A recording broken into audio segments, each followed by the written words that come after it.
कौन ब्रह्मा का पिता है, कौन विष्णु की मां, शंकर का दादा कौन है, हमको दे बता।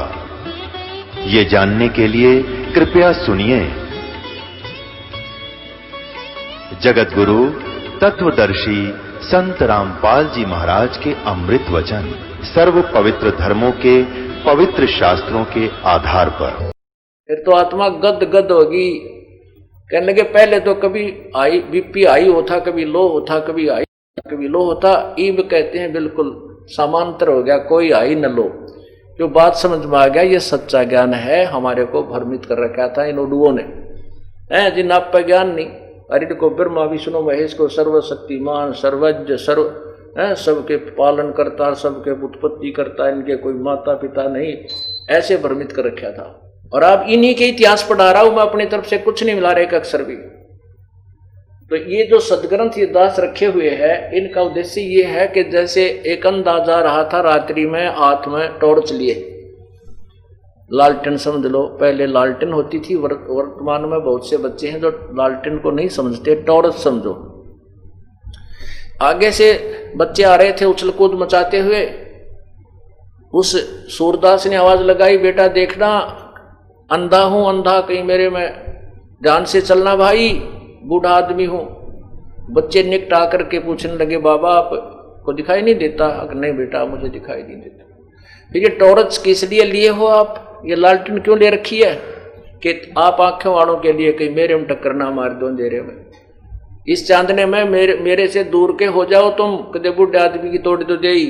इसलिए मैं लालटेन साथ रखता हूं। मुझे इन सदग्रंथों की कति आवश्यकता नहीं, अनादरणीय नहीं, क्योंकि जो ज्ञान हमारे परमात्मा कबीर साहब ने 100 वेद में दे रखा है वो इंक्लूडिंग दिस शास्त्र है, इन शास्त्रों के सहित है।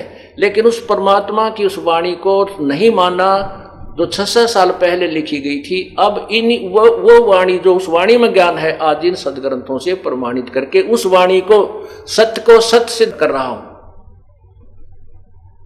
तो इसलिए ये सदग्रंथ दिखाता हूं, कहीं कोई मेरे सिर ना हो जाकर कि तूने कैसे कह दिया ब्रह्मा विष्णु महेश को ज्ञान नहीं है, ये भगवान नहीं। मैं नहीं कह रहा, आपकी ये लालटेन दिखा देता हूं, देखो। फिर वो दूर हो जाते हैं, सोच रहे इसमें लिखा है तो इसलिए ये ज्ञान अब परमात्मा पूरे विश्व में फैलाएगा। बुद्धिमान समाज है और हमारे को भगवान की चाह है। परमात्मा अब मिल रहा है, परमात्मा का मार्ग मिल रहा है, उसकी विधि मिल रही है। फिर अब पीछे क्यों रहेंगे हम? जब पहले अज्ञान कुमार्ग पर भी हम पूरी स्पीड पर चले, पता नहीं कितने जो भक्तों ने दान भी किए, शरीर भी न्यौछावर कर दिए, घर भी त्याग दिए, राज भी त्याग दिए, लेकिन फिर भी परमात्मा नहीं मिला। और ये बहुत आसानी से मिलेगा, क्यों? उसकी विधि बहुत आसान है पाने की। परमात्मा के पाने में कर्म योग ही माना गया है, कर्म संन्यास नहीं। अब कर्म योग ये नहीं होता कि शादी ना करावे वही शादी करा लेना, बाल बच्चे हो जाए उसी को कर्म योग कहते नहीं। हठ योग नहीं करता तो, चाहे शादी करा रखी है चाहे नहीं करवा रखी है, चाहे वो काम, जैसे यहाँ आश्रम में बच्चे रहते हैं और इन्होंने ये कुंवारे हैं और सारा धंधा करते हैं, रोटी भी बनाए हैं, सारा काम भी कर रहे हैं, झाड़ू भी लाओ और भजन भी कर रहे हैं, ये भी कर्म योगी है। हठ योगी कर्म सन्यासी वो होता जो घर छोड़कर पिता हाथ पानी लाओ और सारा दिन समाधि लाओ और हठ योग करे, तो वो कितनी देर कर सके है? फिर भी कर्म करने पड़ेंगे। उठकर जागा, किधर रोटी मांग के लाओगा, किधर झोपड़ी बनाओगा, कपड़े धोएगा, सारे काम करने पड़ेंगे। तो कहने का भाव यह है कि सत्य साधना जिसके पास है तो वही पार होता है, उसका मोक्ष होता है। और गलत साधना करने से जीव का कल्याण नहीं हो सकता। अब आपको परमात्मा की वाणी सुनाते हैं। पार ब्रह्म को छाड़ कर ये पूजे आन अनीत, चेतन सेती ओलने जड़ सेती है प्रीत। एक तो परब्रह्म है, एक ब्रह्म है, एक परब्रह्म है और एक पार ब्रह्म है। संतों की वाणी में जहां पर पार ब्रह्म लिखा है वो पूर्ण ब्रह्म की तरफ संकेत है, और ब्रह्म, परब्रह्म और पार ब्रह्म अर्थात पार का अर्थ सबसे पार वाला, सबसे आखिर वाला, सबसे परले पार वाला भगवान, उसको पार ब्रह्म, ब्रह्म माने प्रभु होता है। जैसे ईश कहो चाहे ब्रह्म कहो, ईश। लेकिन हम परब्रह्म और पारब्रह्म क्यों कहना पड़ा? क्योंकि ब्रह्म ये भी भगवान है और इससे ऊपर जो इससे बड़ी शक्ति परब्रह्म है, ज्यादा शक्ति रखता है और ज्यादा उसके लोक हैं, वो परब्रह्म है। और सबका जो मालिक है वो पूर्ण ब्रह्म है, वो पार ब्रह्म है, सबसे पार है। इसलिए डिफाइन करना पड़ा। जैसे ईश शब्द बहुत है, ईश, लेकिन ये भी ईश है 21 ब्रह्मांड का, इसलिए इससे श्रेष्ठ जो परमात्मा है वो ईश्वर परब्रह्म है।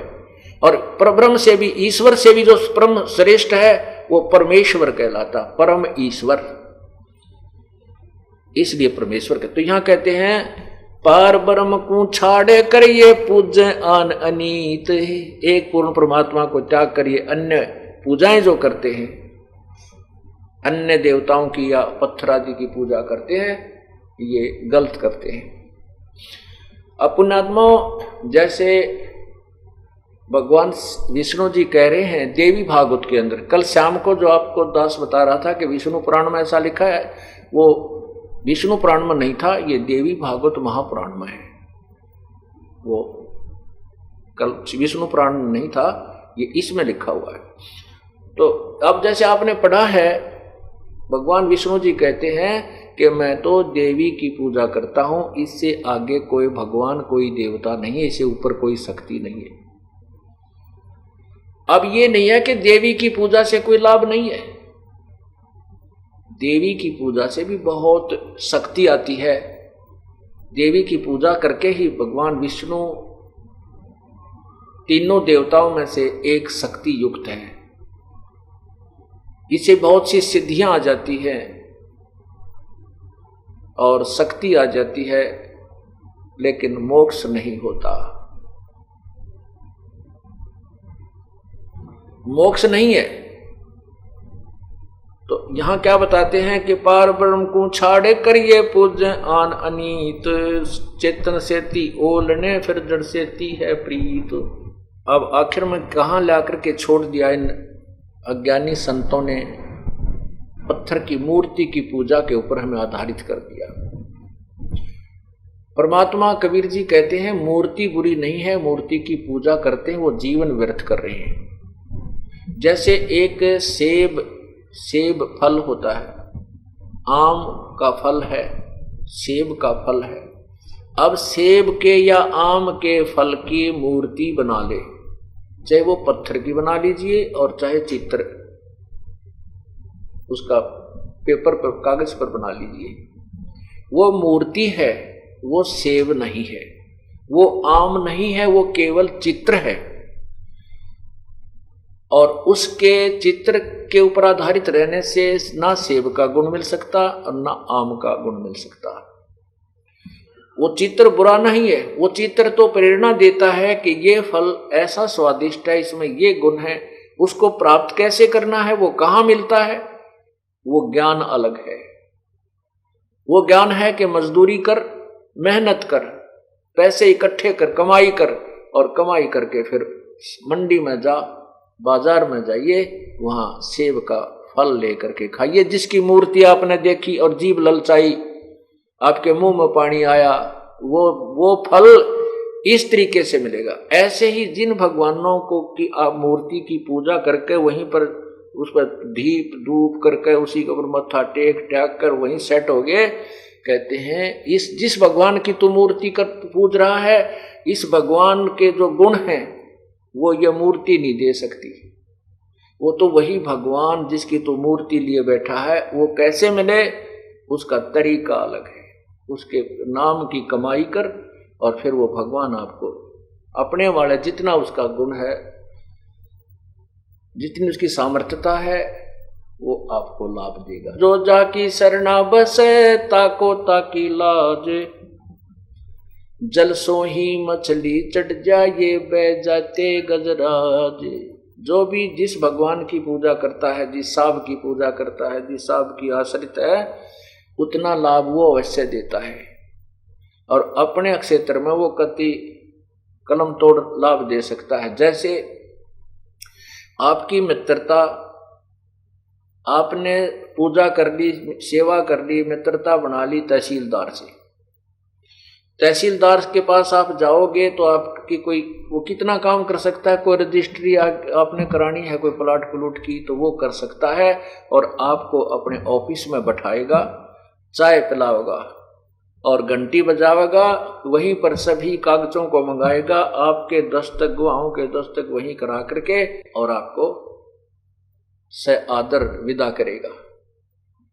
अब तोड़ दी कलम, क्योंकि तहसीलदार के अफसर दफ्तर में जाना कि कौन बढ़ने दे, आम आदमी तो बाहर लाइन में लग करके ये कमी है वो कमी है, वहां जाओ टिकट लाओ प्लान लाओ, 2 दिन लाग जाए मनमान चक्कर काटते हैं, और वो 5 मिनट में काम करवा के उसके मित्र तहसीलदार ने दे दिया, इतनी राहत तो दे दी। लेकिन उसके अतिरिक्त उसका किसी अन्य ऑफिस में काम पड़ेगा तो तहसीलदार यूजलेस, वो हेल्पलेस है, वो उसको आगे मदद नहीं कर सकता। इसी प्रकार समर्थ का शरणाग हो रंग होरी हो, भाई कभू न हो एकाज राम रंग होरी हो। जिस भी देव की आप पूजा करते हो, जितने उसका सामर्थ्यता है उतना तो अपने सामर्थ्य के अनुसार वो आपको फल देगा, लेकिन उससे बाहर आपके ऊपर कोई क्रम की मार आ गई तो वो आपका बचाव नहीं कर सकता। इसलिए एक कैसा दे सब सदे, सब साधे सब जावे, माली सींचे मूल को तो फले फूले गावे। जैसे आपने गीता जी अध्याय नंबर 15 के श्लोक 1 से लेकर 4 में पढ़ा है कि उल्टा लटका हुआ है संसार रूपी वृक्ष है, इसकी ऊपर को जड़ वो तो पूर्ण परमात्मा है, और नीचे को तीनों गुण रूपी शाखा है, नीचे को तीनों गुण रूपी शाखा है। तीनों गुण कौन? रजगुण ब्रह्मा, सतगुण विष्णु, तम गुण शिव जी। और इसको जो संत तत्व से जानता है, सब सर्वांग सहित सभी पार्ट्स ऑफ द ट्री, उस संसार रूपी वृक्ष के जो सभी पार्ट के विषय में बता दे, स वेदवित, वो तत्वदर्शी संत है।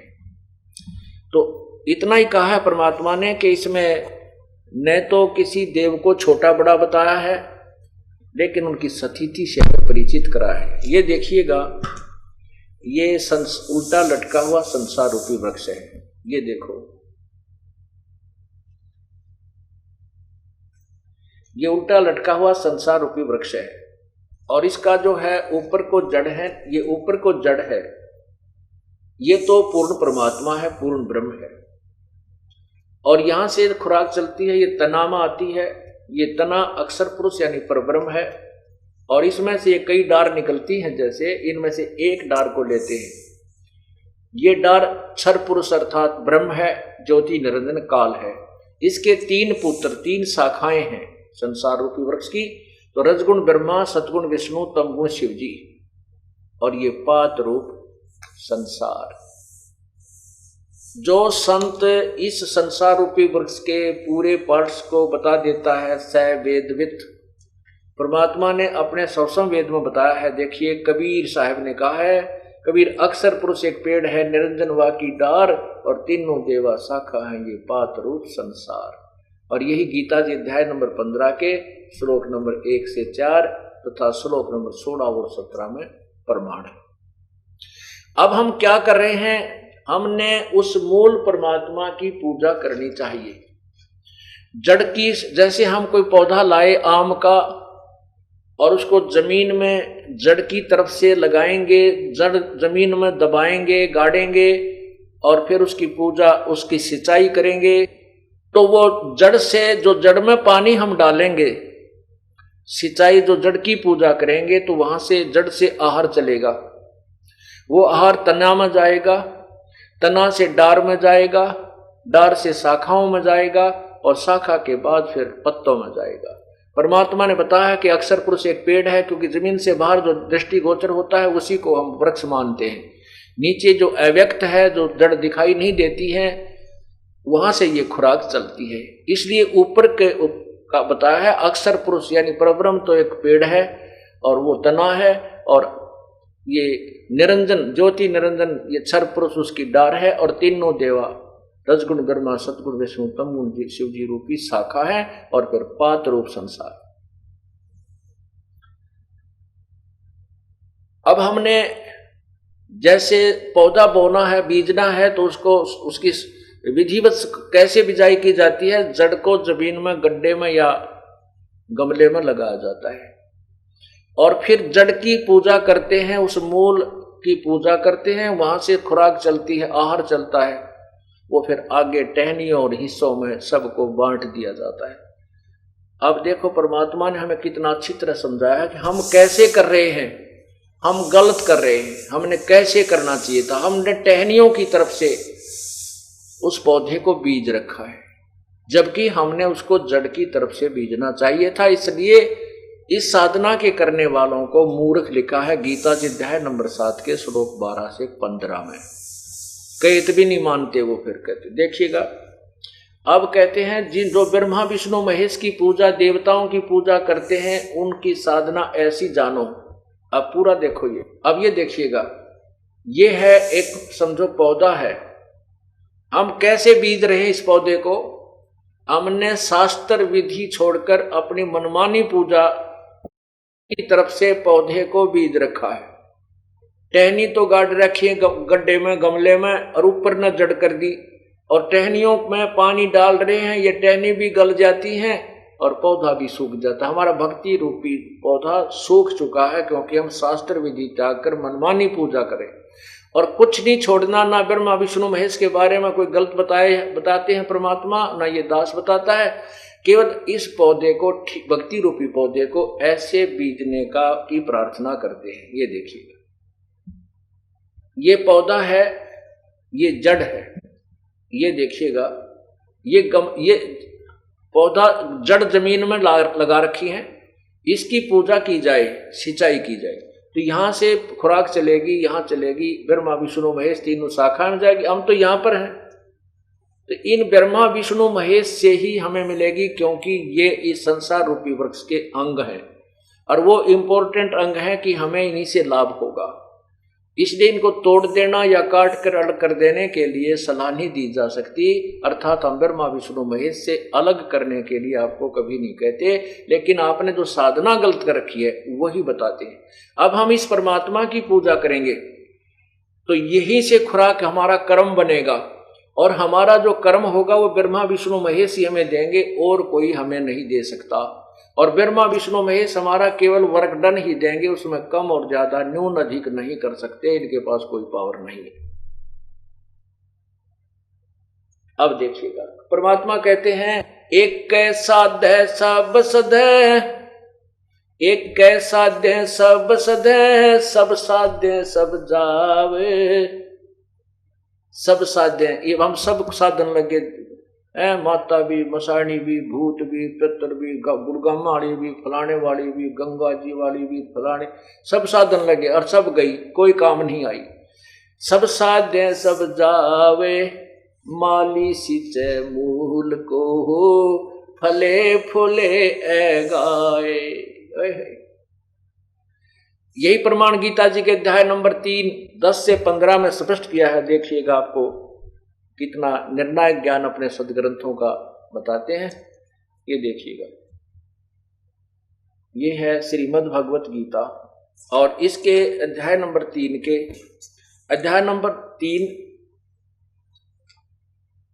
नंबर 3 और ये श्लोक नंबर 10 से आपको सुनाना शुरू करते हैं। ये 10 है कि प्रजापति ब्रह्मा ने कल्प के आदि में यज्ञ सहित प्रजाओं को रचकर उनसे कहा, तुम लोग इस यज्ञ के द्वारा वृद्धि को प्राप्त हो जाओ हो। यह यज्ञ तुम लोगों को इच्छित भोग प्रदान करने वाला हो। इस यज्ञ के द्वारा देवताओं को उन्नत करो। ओए होए, इस यज्ञ के द्वारा देवताओं को उन्नत करो और वो देवता तुम लोगों को उन्नत करें। इस प्रकार निस्वार्थ भाव से एक दूसरे को उन्नत करते हुए तुम लोग परम कल्याण को प्राप्त हो जाओगे। अब क्या बताते हैं आगे देखना। 12 श्लोक में लिखा है कि यज्ञ के द्वारा बढ़ाए हुए देवता तुम लोगों को बिना मांगे ही इच्छित भोग निश्चय ही देते रहेंगे। उन देवताओं के दिए हुए भोगों को जो पुरुष उनको बिना दिए स्वयं ही भोगता है वह तो चोर है। अब ये क्या बताया है इस पवित्र गीता जी के अध्याय नंबर 10 से लेकर के और 12 में 11-12 में आपको बताते हैं और इसको प्रमाण से समझाते हैं। इसमें कहा है कि तुम यज्ञ के द्वारा, यज्ञ माने पूजा, धार्मिक अनुष्ठान को यज्ञ कहते हैं, देवताओं को उन्नत करो। ओए होए। और अब आगे थोड़ा सा और पढ़ लेते हैं, 15 तक जा पढ़ के फिर समझ में अच्छी तरह आ जाएगा। अब 13 में देखिएगा, अध्याय नंबर 13, इसका अनुवाद देखिए।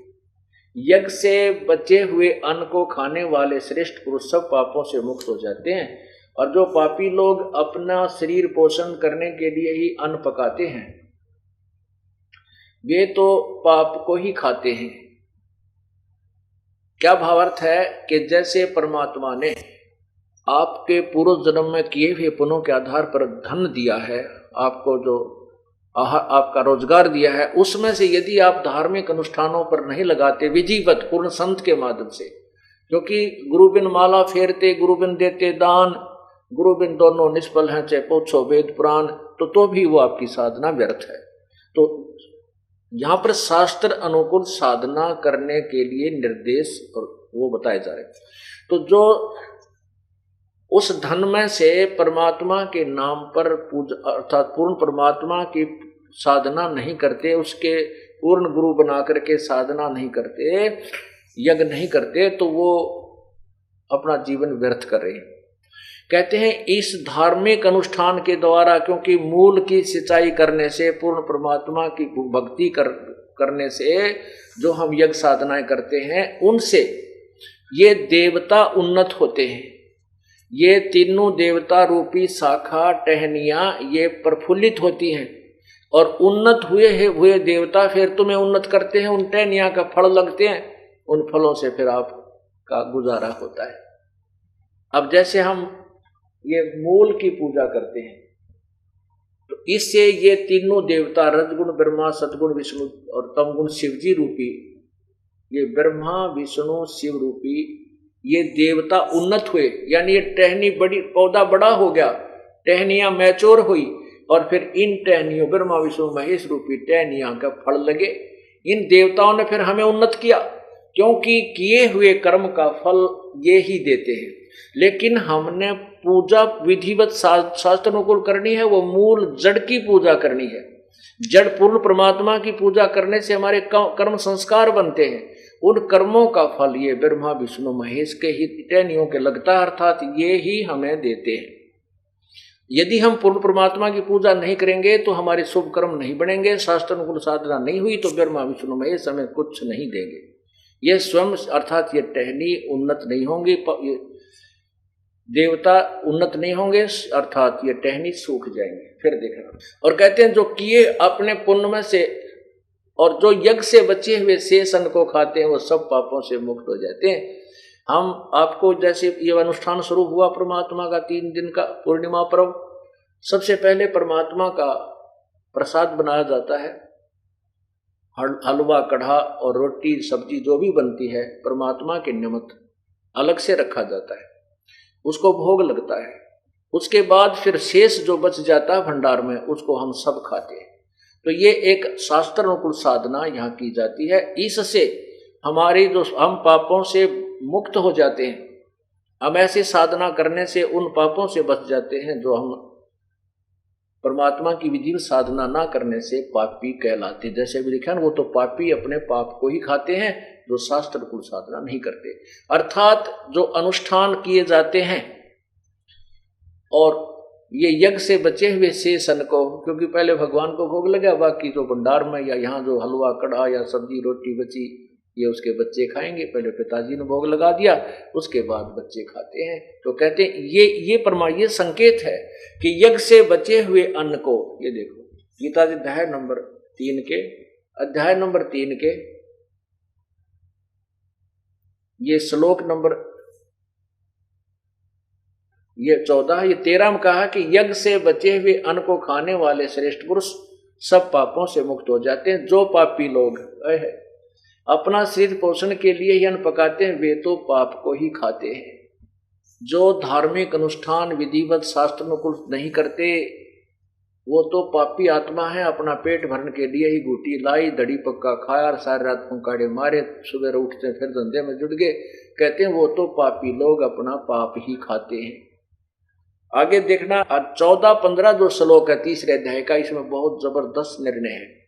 इसमें यह भी स्पष्ट किया है कि पूर्ण परमात्मा से ब्रह्म की उत्पत्ति हुई, ज्योति निरंजन का जन्म हुआ और फिर ज्योति निरंजन ब्रह्म ने हमारे कर्म लगाए, क्योंकि यहां हमने करके खाना पड़ा, अपना किया कर्म भोगना पड़ता। सतलोक में ऐसा नहीं है, वहां कोई कर्म नहीं है, वहां परमात्मा के भरे भंडार हैं, वहां कोई कमी नहीं किसी वस्तु की।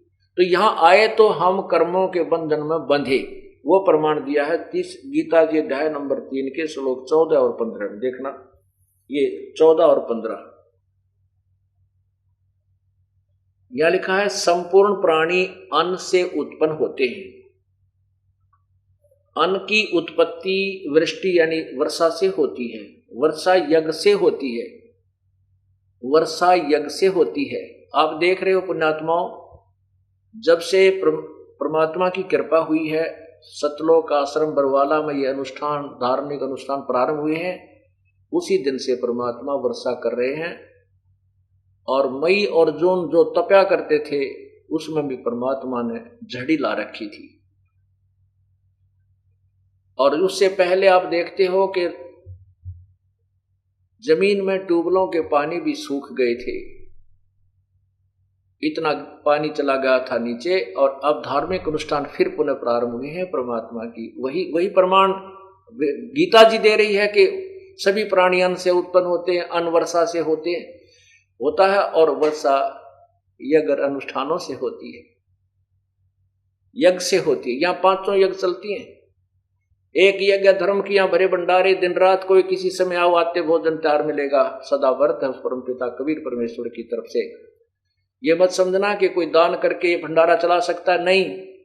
परमात्मा अपने सतलोक से आपके पास भेजता है, अपना आपको धन देता है, आपको धनवान बनाता है और आपके 100 प्रकार के कष्टों का निवारण करता है और फिर आप में प्रेरणा करके दान करवाता है ताकि ये बच्चा कुछ पुण्य प्राप्त कर सके। नहीं तो काल भगवान धर्म पर नहीं लगाने दे सकता। कोई बीमारी में कि तो मुकदमे में कि तो कोई ले गया, वो दे को नहीं, फिर खेचा तानी, रात ने नींद आवनी, ऐसी बयान माटी रखी है भाई। ये तो कबीर परमेश्वर की रजा से ही ये सब दान पुण्य करवाया हो रहा है। तो यहाँ एक यज्ञ है धर्म की, ये धर्म भंडारा दिन रात चलता है। और दूसरी यज्ञ है ध्यान, सतलोक आश्रम में आने के बाद केवल परमात्मा की चर्चा ही चलती है, उसी का ध्यान, उसी की चिंतन बना रहता है। और तीसरी यज्ञ हवन की, यहाँ पर दिन रात अखंड ज्योतें चलती हैं परमात्मा की। और जिस दिन ये 3 दिन समागम चलता है तो इसमें प्रत्येक भक्त की जिसका भी वो पाठ होता है अखंड, एक ज्योति अलग से चलाई जाती है। जैसे 100 पाठ हैं तो 100 ज्योत चलेंगी, 200 पाठ हैं तो 200 ज्योतों का चलती है। एक ज्योति में 3 दिन लगभग 1 किलो घी हवन हो जाता है। अब आप देख लो, जहाँ 100 पाठ हैं 200 पाठ हैं तो कितना क्या किलो घी यहाँ पर हवन हो जाता है। तो ये हवन यज्ञ भी चलता है। तीसरी यज्ञ हवन की, चौथी यज्ञ प्रणाम, फिर यहाँ परमात्मा को हम प्रणाम करते हैं, ये भी एक यज्ञ के तुल्य है। और 5वीं यज्ञ ये तत्व ज्ञान का प्रचार, 5वीं यज्ञ ज्ञान की है, ये भी 5 यज्ञ यहाँ चल रही होती है। इसलिए परमात्मा यहाँ वाणी में कह रहा है, देखिएगा गीता जी अध्याय नंबर 3 के और श्लोक नंबर 14 और 15 में स्टार्ट है 14 का। संपूर्ण प्राणी प्रसन्न अन्न से उत्पन्न होते हैं, अन्न की उत्पत्ति वृष्टि से होती है, वृष्टि यज्ञ से, वर्षा यज्ञ से होती है।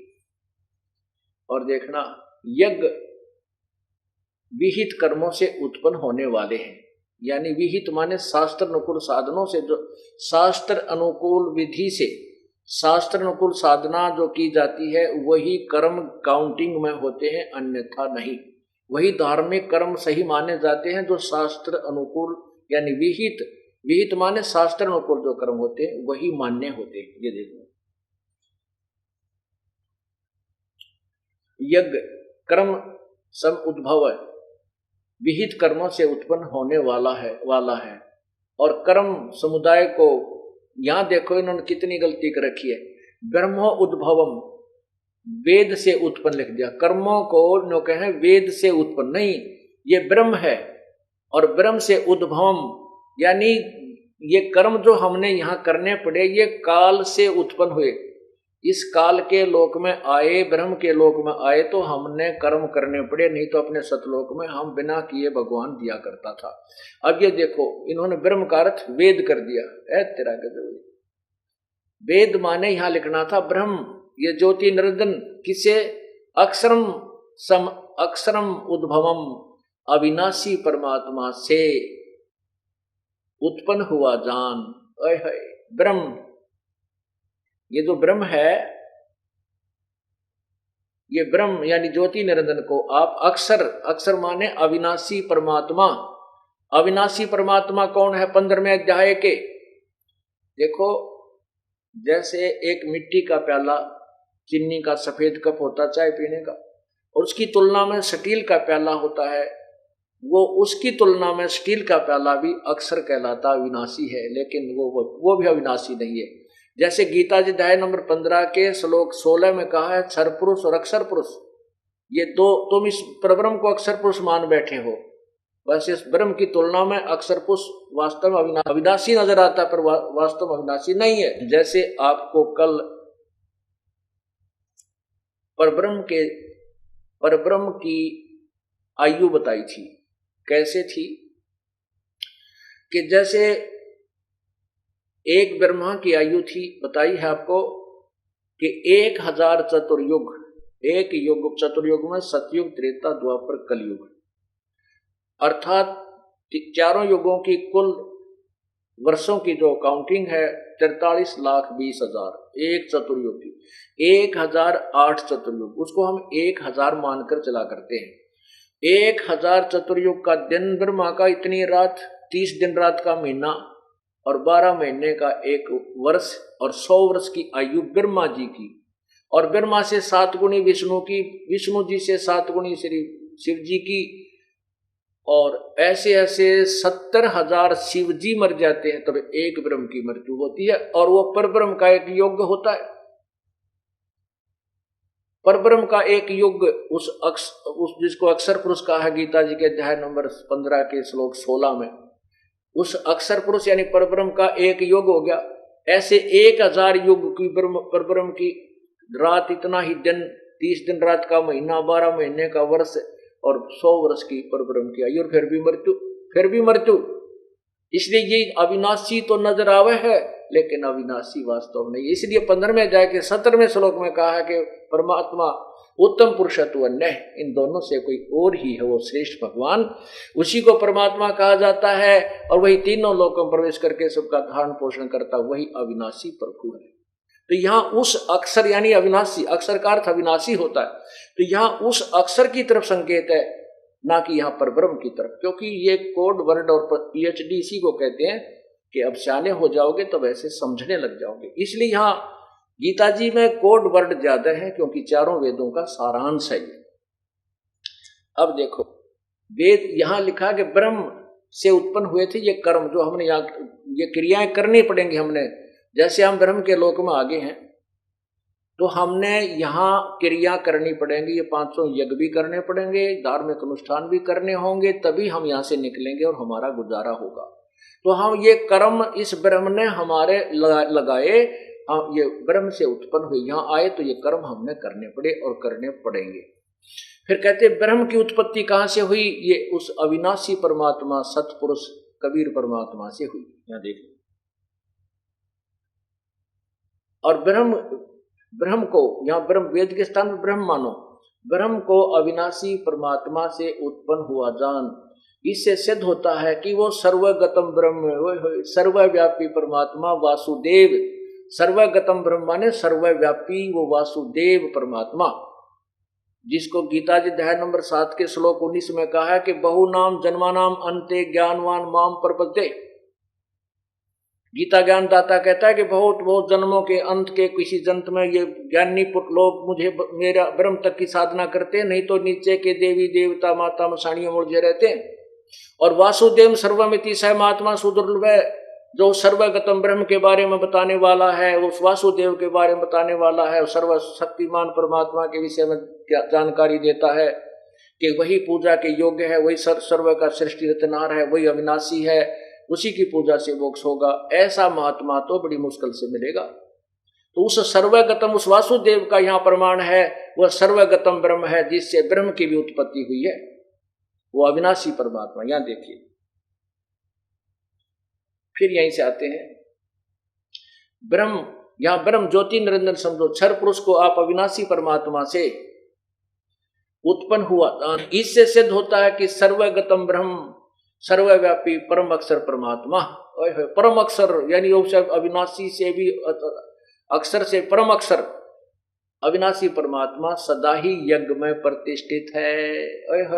वही यज्ञों में मुखिया है, उसी की पूजा करनी चाहिए, उसी को इष्ट मानकर उस यज्ञों का अनुष्ठान करना चाहिए। इति सिद्धम, यही दास सिद्ध करना चाहता था और यही पवित्र गीता जी ने सिद्ध कर दिया कि वो परमात्मा जो है वो पूर्ण परमात्मा ही यज्ञों में प्रतिष्ठित है, उसी को इष्ट मानकर, यानी मूल जड़ को पूजना चाहिए। उस जल की जड़ की पूजा से फिर देवता बढ़ेंगे, ये ब्रह्मा विष्णु महेश के पास हमारे संस्कार ऑटोमेटिक जाएंगे और फिर ये हमारे को ना मांगते हुए भी देंगे।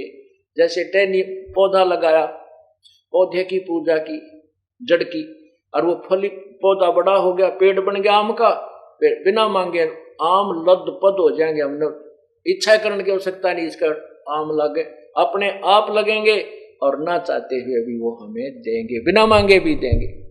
ये गीता जी के अध्याय नंबर 3 के श्लोक नंबर 10 से 15 तक ने भी प्रमाणित कर दिया कबीर परमेश्वर के उस अमर ज्ञान को।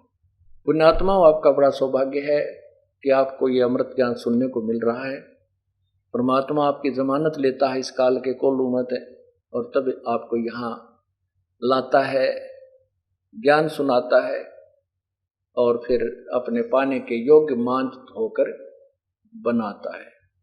मानत ना मन मोरा साधो, मानत ना मन मोरा रे, बार बार मैं ये समझाऊं जग में जीवन थोड़ा रे, बार बार मैं ये समझाऊं जग में जीवन थोड़ा रे। इस काया का गर्भ न करियो के काला के गोरा रे, इस काया का गर्भ न करियो के काला के गोरा रे, बिना भजन कछु काम न आवचाए, एत्र छड़को चाऊ ओरा रे, बिना भजन कोई काम न आवचाए, एत्र छड़को चाऊ ओरा रे। मानत ना मन मोरा साधो, मानत ना मन मोरा रे, बार बार मैं ये समझाऊं जग में जीवन थोड़ा रे, बार बार मैं जग में जीवन थोड़ा रे। इस माया का गर्भ न करियो के हाथी के घोड़ा रे, इस माया का गर्भ न करियो के हाथी के घोड़ा रे, जोड़ जोड़ धन बहुत बटोला लाखों और करोड़ा रे, जोड़ जोड़ धन बहुत बटोला लाखों और करोड़ा रे। मानत ना मन मोरा साधो, मानत ना मन मोरा रे, बार बार मैं ये समझाऊं जग में जीवन थोड़ा रे, बार बार मैं ये समझाऊं जग में जीवन थोड़ा रे। दुविधा दुर्मति चतुराई में जन्म गया नर तोरा रे, दुविधा दुर्मति चतुराई में जन्म गया नर तोरा रे, अब भी आने मिलो सत्संग में करो गुरु ज्ञान पे गौरा रे, अब भी आने मिलो सत्संग में है करो गुरु ज्ञान पे गौरा रे।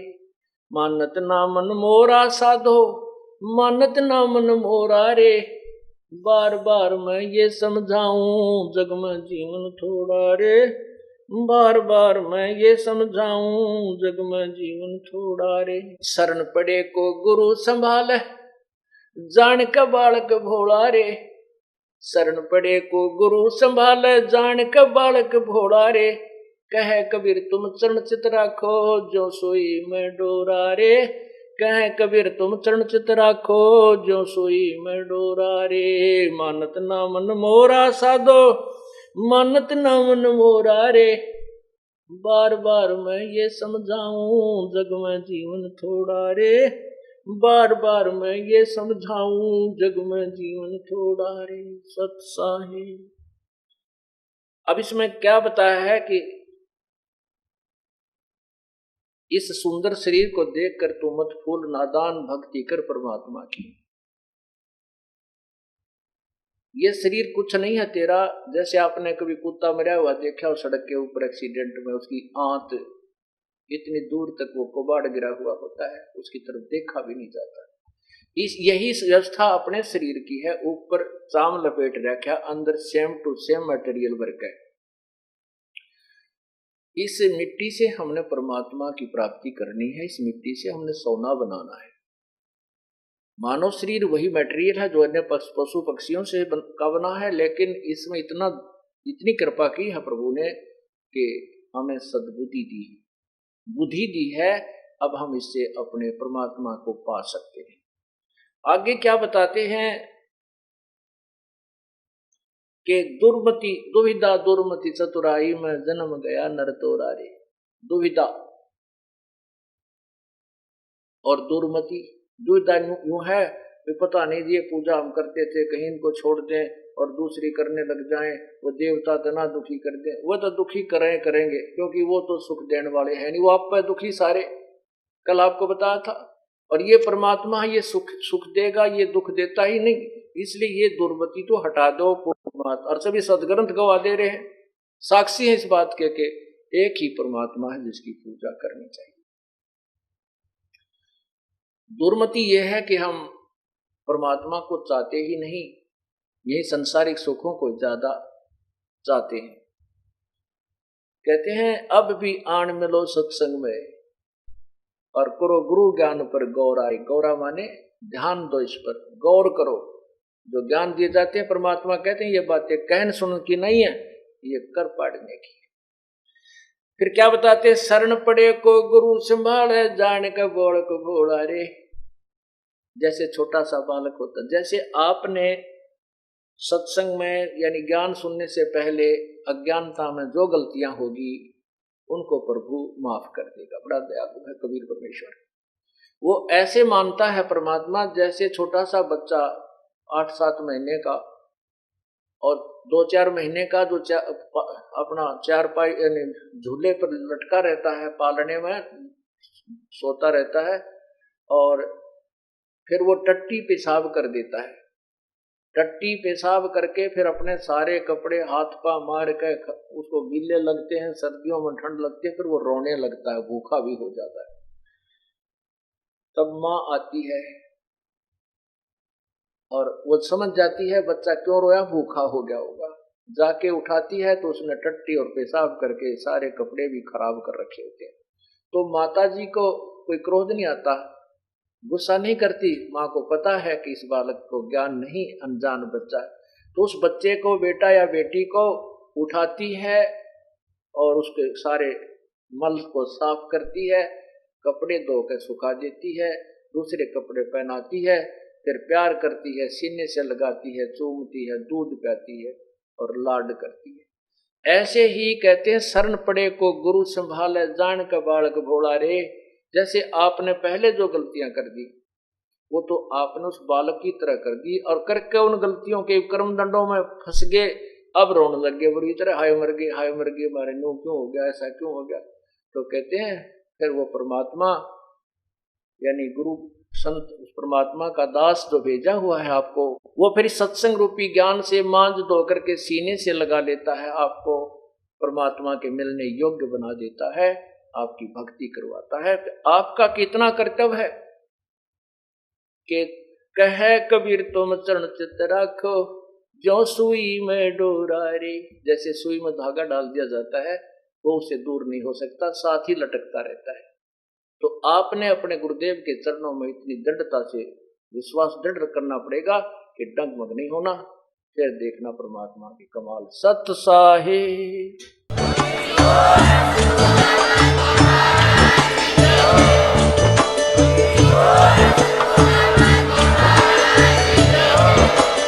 आप सुन रहे थे जगत गुरु तत्वदर्शी संत रामपाल जी महाराज जी के मंगल प्रवचन। अधिक जानकारी के लिए विजिट कीजिए हमारी वेबसाइट www.jagatgururampalji.org। संत रामपाल जी महाराज जी के शुभ आशीर्वाद से पूरे विश्व भर में 500 से भी ज्यादा नाम दीक्षा केंद्र हैं, जिन पर संत रामपाल जी महाराज जी द्वारा ऑनलाइन निशुल्क नाम दीक्षा दी जा रही है। अपने नजदीकी नाम दीक्षा केंद्र का पता करने के लिए संपर्क करें 8222880541।